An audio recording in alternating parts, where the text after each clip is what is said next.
Oui, Souleymane Diallo, je suis coach troisième degré. Et également, je suis le directeur sportif de Elite Foot. Mais on ne peut pas parler d'échec. Et supposons que la France se retrouve en finale. Regardez, sur le carré d'as, il y avait presque la Belgique, les trois pays qui avaient battu le Sénégal. Ça prouve nettement que le Sénégal s'est bonifié. Il y a l'Arec Modique. Ils ont joué sous la chaleur. Il y a eu d'autres effets inhibants qui ont joué. Ils ont perdu. Donc moi, je suis vraiment contre qu'on puisse flinguer. On refait des armes et on repart. C'est tout. Donc, quand on va parler de 16e de finale, qu'on passe d'abord, qu'on arrive là-bas, on fait partie des 16 meilleurs. Maintenant, figurez-vous, vous menez 2 à 0. Vous menez 2 à 0. Il y a eu peut-être des données tactiques. Et quand Pape Thiaw a fait rentrer les gens, tous les Sénégalais, même s'ils ne le disent pas, ils ont dit oui, c'est bon. Je vous assure. Ils ont dit c'est bon parce qu'on a eu du 109 qui est venu. Et ces gars qu'on a mis, c'était des gars qui sont bons. Maintenant, il pouvait arriver qu'il y ait quelques erreurs. Et ensuite, on l'a payé cash. Ça peut arriver à toutes les grandes équipes. Moi, j'étais au Maroc à la CAN. Je l'ai suivi. Il a fait du très beau jeu et tout le monde a dit bongo à Pape. Pape Diaw, il est jeune. Il ne faut pas le massacrer. Ce qu'il faut faire, qu'est-ce que vous voulez qu'on puisse apprendre quelque. Moi, si c'était moi, tout simplement, qu'est-ce que j'aurais fait? J'aurais étoffé mon équipe. Qu'est-ce que je vais faire? Je vais prendre comment il s'appelle encore, Lamine Ndiaye. Lamine Ndiaye, si on le fait revenir. Lamine Ndiaye était là. On a vu à un certain moment, ça n'a pas marché. Il est revenu très fort. Et aujourd'hui, on peut flinguer Pape Thiaw. Peut-être d'ici 85 ans, on va dire Nindem Djeli Pape Thiaw. Et ça arrive tout le temps. Le gars qui sont Djaraf, il y a l'autre qui part, Daf part, revient. Il part et revient. C'est la même chose. Ils n'ont qu'à essayer de s'asseoir, de discuter, pas de chasse aux sorciers et de continuer. Ces gens, on les a élus. Il n'est pas question qu'on les dégomme parce qu'il y a des problèmes. Maintenant, s'il y a des problèmes de mœurs ou autre chose, on situe les responsabilités et on revient. Mais quand même, s'il y a des problèmes de crime et tout ça, il fallait régler ça en amont.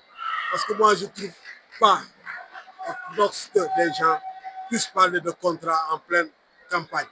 Viens signer ton contrat en pleine campagne. Là, c'est tout le monde. Ce n'est pas partout qui a fauté. C'est tout le monde, c'est l'instance.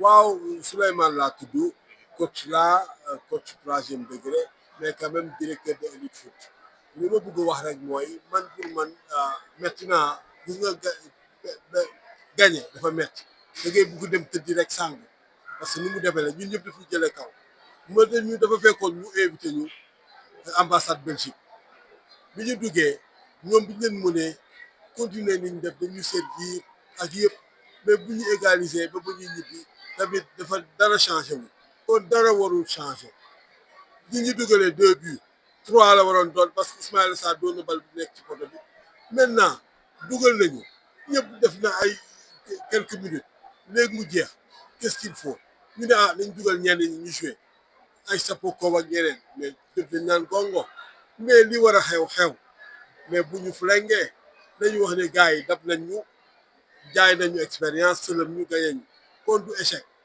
dal nañu li ñu dal loolu dal dafay équipe yu mag te balaa ngay xam ne Sénégal cuunewul nga gis ne ñi mu dajee ñett ñooñu ñu ngi woon ci quart d'as Belgique démb la toog France nga fa fu ñu demee final lan la ñuy wax du ñu wax ne Sénégal la ñu dóor bu boobaa ñun du ñu wax ne ñun les meilleurs et déjà les gens commencent dans les eaux pour dire équipe bu Maroc bii de Sénégal moo ko gën a football ñeneen ñëpp ñu ngi naan Belgique même nu mu tuddati les Belges ils disent que les Américains ils disent que les Belges yi Sénégalais yi lañ gënoon ragal ñun parce que fi ñu toll la Sénégal am na tur li ñuy defar bu ñu ko yàqee dañuy dem parce que dañu xëy ne Pape Thiaw dàq nañ ko lii xew Sénégal mooy ñeenti fan yu nekk ñu daal di ne kii baaxul nañ indi fii kan la ñu indi ji ay Hervé Renard yoo xam ne la ñu ko bokk ñetti fan lañ ko jël mu nangu loolu moo xawoon Côte d'Ivoire bu muy jël Coupe d'Afrique bi kan moo ko liggéey